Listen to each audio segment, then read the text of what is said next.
ನಮಸ್ಕಾರ. ಬುಗ್ನಕೆರೆ ಡೈರಿಗೆ ಸ್ವಾಗತ. ನಾನು ಧರಣೀಶ್ ಬುಗ್ನಕೆರೆ.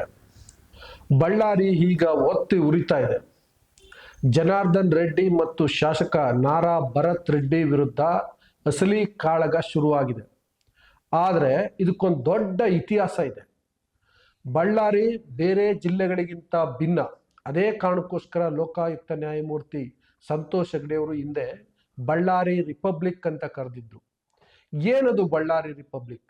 ಏನದು ಜನಾರ್ದನ್ ರೆಡ್ಡಿ ಮತ್ತು ನಾರಾ ಭರತ್ ರೆಡ್ಡಿ ಅವರ ಈ ಘರ್ಷಣೆಗೆ ಕಾರಣ? ಇದರ ಹಿನ್ನೆಲೆ ಏನು? ಇದೆಲ್ಲವನ್ನ ಹೇಳ್ತೀನಿ.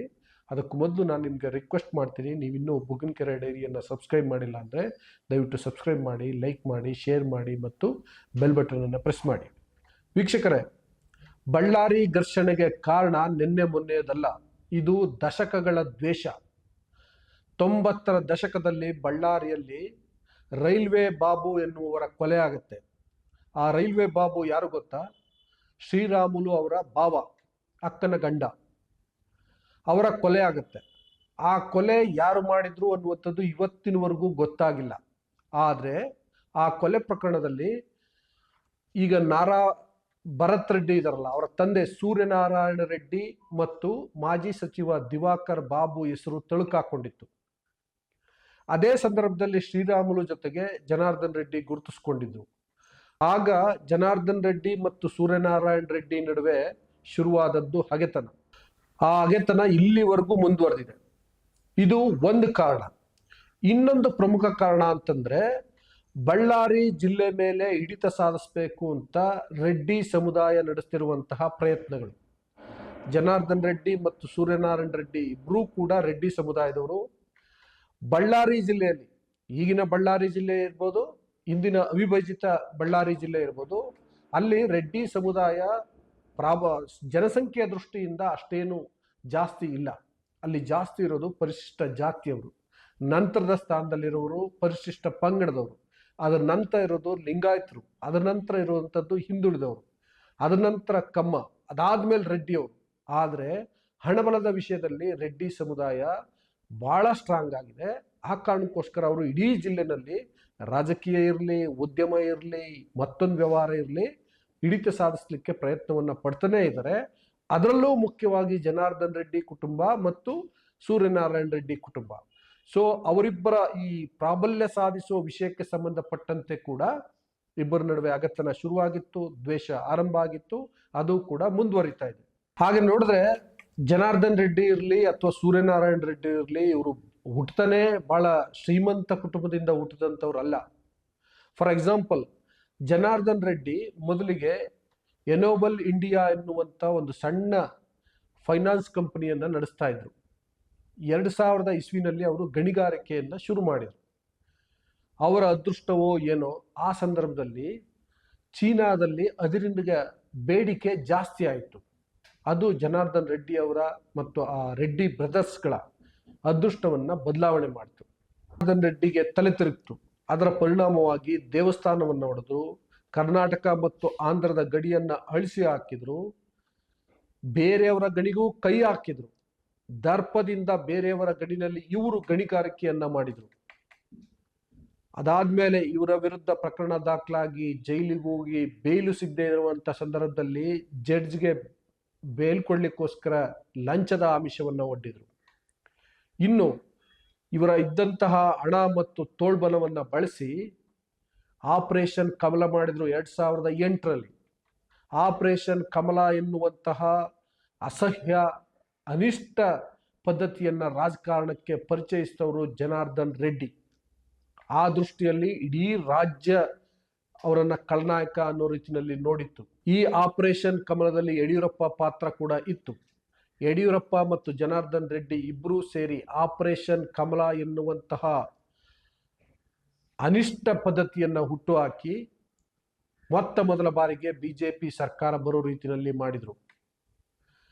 ಆಗ ಬಳ್ಳಾರಿಯ ಪರಿಸ್ಥಿತಿ ಹೇಗಿತ್ತು, ಜನಾರ್ದನ್ ರೆಡ್ಡಿಯ ಪ್ರಭಾವ ಹೇಗಿತ್ತು ಅಂತಂದ್ರೆ, ಯಡಿಯೂರಪ್ಪ ಸಂಪುಟದಲ್ಲಿ ಜನಾರ್ದನ್ ರೆಡ್ಡಿ ಸಚಿವ, ಅವರ ಸಹೋದರ ಸೋಮಶೇಖರ್ ರೆಡ್ಡಿ ಸಚಿವ, ಅವರ ಸ್ನೇಹಿತ ಶ್ರೀರಾಮುಲು ಸಚಿವ, ಜನಾರ್ದನ್ ರೆಡ್ಡಿ ಅವರ ಇನ್ನೊಬ್ಬ ಸಹೋದರ ಸೋಮಶೇಖರ್ ರೆಡ್ಡಿ ಅವರು KMF ಅಧ್ಯಕ್ಷ ಸ್ಥಾನ. ಅಂದ್ರೆ ಒಂದೇ ಕುಟುಂಬಕ್ಕೆ ಎಷ್ಟೊಂದು ಸ್ಥಾನ. ಯಾವ ಕಾರಣಕ್ಕೆ?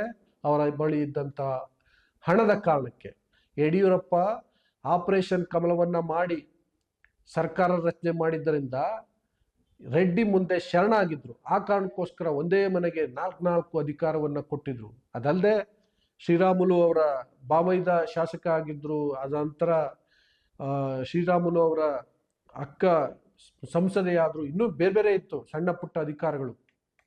ಇಷ್ಟರ ಮಟ್ಟಿಗೆ ಬಳ್ಳಾರಿಯನ್ನ ಜನಾರ್ದನ್ ರೆಡ್ಡಿ ಆವರಿಸಿಬಿಟ್ಟಿದ್ರು. ಅದೇ ಹೊತ್ತಿನಲ್ಲಿ ಸೂರ್ಯನಾರಾಯಣ ರೆಡ್ಡಿ ಅಕ್ಷರಶಃ ಮನೆ ಬಿಟ್ಟು ಹೊರಗಡೆ ಬರ್ತಾ ಇರಲಿಲ್ಲ. ರೆಡ್ಡಿಯ ಪ್ರಭಾವ ಅಷ್ಟಿತ್ತು. ರೆಡ್ಡಿ ಹೇಳಿದ್ದೇ ಕಾನೂನು ಬಳ್ಳಾರಿಯಲ್ಲಿ ಅನ್ನೋ ರೀತಿಯಲ್ಲಿ ಇತ್ತು.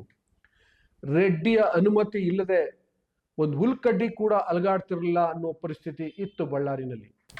ಎಲ್ಲ ದರ್ಪ ದೌಲತ್ತುಗಳಿಗೂ ಒಂದು ಕೊನೆ ಅನ್ನೋದಿರುತ್ತಲ್ಲ. ಜನಾರ್ದನ್ ರೆಡ್ಡಿ ಕಡೆಗೆ ಜೈಲಿಗೆ ಹೋದ್ರು. ಜನಾರ್ದನ್ ರೆಡ್ಡಿ ಜೈಲಿಗೆ ಹೋದ ಮೇಲೆ ಸೂರ್ಯನಾರಾಯಣ ರೆಡ್ಡಿ ಮನೆಯಿಂದ ಹೊರಗಡೆ ಬಂದರು. ಇನ್ನು ಸೂರ್ಯನಾರಾಯಣ ರೆಡ್ಡಿ ಅವರ ಇತಿಹಾಸವನ್ನು ನೋಡಿದ್ರೆ ಅವರು ಕೂಡ ಸಣ್ಣ ಉದ್ಯಮವನ್ನು ನಡೆಸ್ತಿದ್ದವರು. ಗಣಿಗಾರಿಕೆಯನ್ನು ಶುರು ಮಾಡಿದರು. ಶುರು ಮಾಡಿದ ನಂತರ ಸಾವಿರಾರು ಕೋಟಿ ಒಡೆಯ ಆದರು. ಕಡೆಗೆ ರಾಜಕೀಯವಾಗಿ ಅಷ್ಟೊಂದು ಎತ್ತರಕ್ಕೆ ಬೆಳೀಲಿಕ್ಕೆ ಸಾಧ್ಯ ಇಲ್ಲದೇ ಇದ್ರು ಕೂಡ ಕಳೆದ ವಿಧಾನಸಭಾ ಚುನಾವಣೆಯಲ್ಲಿ ತಮ್ಮ ಪುತ್ರ ನಾರಾ ಭರತ್ ರೆಡ್ಡಿಗೆ ಬಳ್ಳಾರಿ ನಗರ ಕ್ಷೇತ್ರದಿಂದ ಟಿಕೆಟ್ ಕೊಡಿಸಿ ಗೆಲ್ಲಿಸೋದ್ರಲ್ಲಿ ಸಕ್ಸಸ್ ಆದರು. ಅದು ಯಾರ ವಿರುದ್ಧ? ಇದೇ ಜನಾರ್ದನ್ ರೆಡ್ಡಿಯವರ ಹೆಂಡತಿ ಅರುಣಾ ಲಕ್ಷ್ಮಿ ವಿರುದ್ಧ ಮತ್ತು ಜನಾರ್ದನ್ ರೆಡ್ಡಿಯವರ ಸಹೋದರ ಸೋಮಶೇಖರ್ ರೆಡ್ಡಿ ವಿರುದ್ಧ. ಆಗ ಜನಾರ್ದನ್ ರೆಡ್ಡಿ ಮತ್ತು ಸೋಮಶೇಖರ್ ರೆಡ್ಡಿ ಬೇರೆ ಬೇರೆ ಇದ್ರು. ಜನಾರ್ದನ್ ರೆಡ್ಡಿ ತಮ್ಮದೇ ಒಂದು ಸ್ವಂತ ಪಕ್ಷವನ್ನು ಕಟ್ಟಿದ್ರು. ಅದರ ಅಭ್ಯರ್ಥಿಯಾಗಿ ಅರುಣಾ ಲಕ್ಷ್ಮಿ ಕಣಕ್ಕಿಳಿದಿದ್ರು. ಸೋಮಶೇಖರ್ ರೆಡ್ಡಿ ಬಿಜೆಪಿಯಿಂದ ಕಣಕ್ಕಿಳಿದಿದ್ರು. ಇವರಿಬ್ಬರ ವಿರುದ್ಧ ನಾರಾ ಭರತ್ ರೆಡ್ಡಿ ಗೆದ್ರು. ಅದಾದ್ಮೇಲೆ ನಾರಾ ಭರತ್ ರೆಡ್ಡಿ ತಮ್ಮ ಅಪ್ಪನಿಗಾದಂತಹ ಅನ್ಯಾಯ ಮತ್ತು ಅವಮಾನಕ್ಕೆ ಸೇಡ್ ತೀರಿಸಿಕೊಳ್ಳಲಿಕ್ಕೆ ಮುಂದಾದರು. ಅದರ ಪರಿಣಾಮ ಏನಾಯ್ತು ಗೊತ್ತಾ? ರಾಜ್ಯ ವಿಧಾನಸಭೆಯಲ್ಲಿ ನಾರಾ ಭರತ್ ರೆಡ್ಡಿ ಮತ್ತು ಜನಾರ್ದನ್ ರೆಡ್ಡಿ ಕಚ್ಚಾಡಿದ್ರು. ನಿನ್ನ ಕತೆ ಗೊತ್ತು ನನಗೆ, ಎಲ್ಲವನ್ನ ಬಿಚ್ಚಿಡ್ತೀನಿ, ನೀನು ಗಡಿ ಒತ್ತರಿಸಿದ ಕಳ್ಳ ಅಂತೇಳಿ ಜನಾರ್ದನ್ ರೆಡ್ಡಿಯನ್ನ ಎಲ್ಲರೆದುರು ಇಡೀ ಸದನದಲ್ಲಿ ಅವಮಾನ ಮಾಡಿದ್ರು ನಾರಾ ಭರತ್ ರೆಡ್ಡಿ. ಇನ್ನೊಂದು ಕಡೆ ಜನಾರ್ದನ್ ರೆಡ್ಡಿ ನಿಮ್ಮ ಅಪ್ಪನ್ನ ಮನೆ ಬಿಟ್ಟು ಆಚೆಗೆ ಬರೋ ರೀತಿಯಲ್ಲಿ ಮಾಡಿದ್ದೆ ಅಂತೇಳಿ ನಾರಾ ಭರತ್ ರೆಡ್ಡಿಗೆ ಅವಮಾನವನ್ನ ಮಾಡಿದ್ರು. ಇದು ಒಂದು ಎಕ್ಸಾಂಪಲ್ ಅಷ್ಟೇ, ಇಡೀ ಸದನದಲ್ಲಿ ಆದಂತಹ ಉದಾಹರಣೆ. ಈ ತರದ ಬೇರೆ ಬೇರೆ ರೀತಿಯ ಪ್ರಕರಣಗಳು ಬಳ್ಳಾರಿನಲ್ಲಿ ಆಗ್ತಾನೆ ಇದ್ವು. ಪರಸ್ಪರ ನಾರಾ ಭರತ್ ರೆಡ್ಡಿ ಗುಂಪು ಮತ್ತು ಜನಾರ್ದನ್ ರೆಡ್ಡಿ ಗುಂಪು ಕಿತ್ತಾಡ್ತಾನೆ ಇತ್ತು, ಕಚ್ಚಾಡ್ತಾನೆ ಇತ್ತು, ಬಡದಾಡ್ತಾನೆ ಇತ್ತು. ಆದರೆ ಜನಾರ್ದನ್ ರೆಡ್ಡಿಗೆ ನ್ಯಾಯಾಲಯ ಬಳ್ಳಾರಿಗೆ ಹೋಗುವಂತಿಲ್ಲ ಎನ್ನುವಂಥ ಷರತ್ತನ್ನು ವಿಧಿಸಿತ್ತು. ಅದರಿಂದಾಗಿ ಜನಾರ್ದನ್ ರೆಡ್ಡಿ ನೇರವಾಗಿ ಅಲ್ಲಿ ಹಸ್ತಕ್ಷೇಪ ಮಾಡಲಿಕ್ಕೆ ಆಗ್ತಿರಲಿಲ್ಲ. ಆದರೆ ಈಗ ಆ ನ್ಯಾಯಾಲಯದ ನಿರ್ಬಂಧ ಸಡಿಲಗೊಂಡಿರೋದ್ರಿಂದ ಜನಾರ್ದನ್ ರೆಡ್ಡಿ ಬಳ್ಳಾರಿಗೆ ಹೋಗಿದ್ದಾರೆ. ಜನಾರ್ದನ್ ರೆಡ್ಡಿ ತಮ್ಮ ಮನೆಯಲ್ಲಿ ಇದ್ದಂಥ ಸಂದರ್ಭದಲ್ಲೇ ನಾರಾ ಭರತ್ ರೆಡ್ಡಿ ಬೆಂಬಲಿಗರು ಅವರ ಮನೆಯ ಮುಂದುಗಡೆ ಫ್ಲೆಕ್ಸ್ ಹಾಕ್ಲಿಕ್ಕೆ ಹೊರಟಿದ್ದಾರೆ. ಆಗ ಗಲಾಟೆ ಶುರುವಾಗಿದೆ, ಫೈರಿಂಗ್ ಆಗಿದೆ, ಒಬ್ಬ ಕಾಂಗ್ರೆಸ್ ಕಾರ್ಯಕರ್ತ ಸತ್ತಿದ್ದಾನೆ, ಘರ್ಷಣೆ ಜೋರಾಗಿದೆ. ಇದ್ರ ಬಗ್ಗೆ ಮಾತಾಡಿರುವಂತ ನಾರಾ ಭರತ್ ರೆಡ್ಡಿ, ಜನಾರ್ದನ್ ರೆಡ್ಡಿ ತುಂಬಾ ಚೀಪ್ ಆದಂತ ರಾಜಕಾರಣಿ, ಕಳ್ಳ, ನಾನು ಅವರಷ್ಟು ಚೀಪ್ ಆದ ಮಟ್ಟಕ್ಕೆ ಇಳಿಯಲ್ಲ, ನಾನು ವಿದೇಶದಲ್ಲಿ ಓದ್ಕೊಂಡಿರುವಂತ ವ್ಯಕ್ತಿ, ನಾನಂತ ರಾಜಕಾರಣ ಮಾಡಲ್ಲ ಅಂತ ಹೇಳಿದರೆ. ಜೊತೆಗೆ ಜನಾರ್ದನ್ ರೆಡ್ಡಿ ವಿರುದ್ಧ ಸೇಡನ್ನ ತೀರಿಸ್ಕೊಳ್ತೀನಿ ಅಂತ ಹೇಳಿದ್ದಾರೆ. ಇದು ಜನಾರ್ದನ್ ರೆಡ್ಡಿ ಅವರೇ ಹುಟ್ಟು ಹಾಕಿದಂತಹ ದ್ವೇಷ ಪರಂಪರೆ. ಈಗ ನಾರಾ ಭರತ್ ರೆಡ್ಡಿ ಅದನ್ನ ಮುಂದುವರಿಸ್ತಿದ್ದಾರೆ. ಇನ್ನೊಂದು ಕಡೆ ಜನಾರ್ದನ್ ರೆಡ್ಡಿ ಈಗ ನನ್ನ ವಿರುದ್ಧ ಕೊಲ್ಲಲಿಕ್ಕೆ ಸಂಚು ರೂಪಿಸಲಾಗ್ತಾ ಇದೆ ಅಂತೇಳಿ ಅಲವತ್ಕೊಳ್ತಿದ್ದಾರೆ. ಮಾಡಿದ್ದುಣ್ಣೋ ಮಾರಾಯ ಅಂತಾರಲ್ಲ, ಅದೇ ರೀತಿ ಜನಾರ್ದನ್ ರೆಡ್ಡಿ ಅಧಿಕಾರ ಇದ್ದಾಗ ದರ್ಪ ದೌಲತ್ತಿಂದ ಮೆರೆದ್ರು. ಬಳ್ಳಾರಿಯನ್ನ ಇಡೀ ರಾಜ್ಯದ ಭೂಪಟದಲ್ಲಿ ಬೇರೆ ರೀತಿ ಬಿಂಬಿಸುವಂತೆ ಕಾರಣ ಆದ್ರು. ಈಗ ನಾರಾ ಭರತ್ ರೆಡ್ಡಿ ಅವರಿಗೆ ಟಕ್ಕರ್ ಕೊಡ್ತಾ ಇದ್ದಾರೆ. ಈ ದ್ವೇಷ, ಈ ಹಗೆತನ ಮುಂದೆ ಯಾವ ಸ್ವರೂಪವನ್ನು ಪಡ್ಕೊಳ್ಳುತ್ತೋ ಗೊತ್ತಿಲ್ಲ. ಆದರೆ ಇದು ನಡಿಬಾರ್ದಂಥ ಘಟನೆ ಅಂತ ಹೇಳ್ತಾ ನಿಮ್ಮ ಅಭಿಪ್ರಾಯ ಏನು ಅಂತ ಕೇಳ್ತಿದ್ದೀನಿ. ನಿಮ್ಮ ಅಭಿಪ್ರಾಯವನ್ನು ಕಾಮೆಂಟ್ ಬಾಕ್ಸಲ್ಲಿ ತಿಳಿಸಿ. ಜೊತೆಗೆ ಇನ್ನೂ ಬುಗ್ನಗೆರೆ ಡೈರಿಯನ್ನು ಸಬ್ಸ್ಕ್ರೈಬ್ ಮಾಡಿಲ್ಲ ಅಂದರೆ ದಯವಿಟ್ಟು ಸಬ್ಸ್ಕ್ರೈಬ್ ಮಾಡಿ, ಅದೇ ರೀತಿ ಲೈಕ್ ಮಾಡಿ, ಶೇರ್ ಮಾಡಿ, ಬೆಲ್ ಬಟನನ್ನು ಪ್ರೆಸ್ ಮಾಡಿ. Thank you.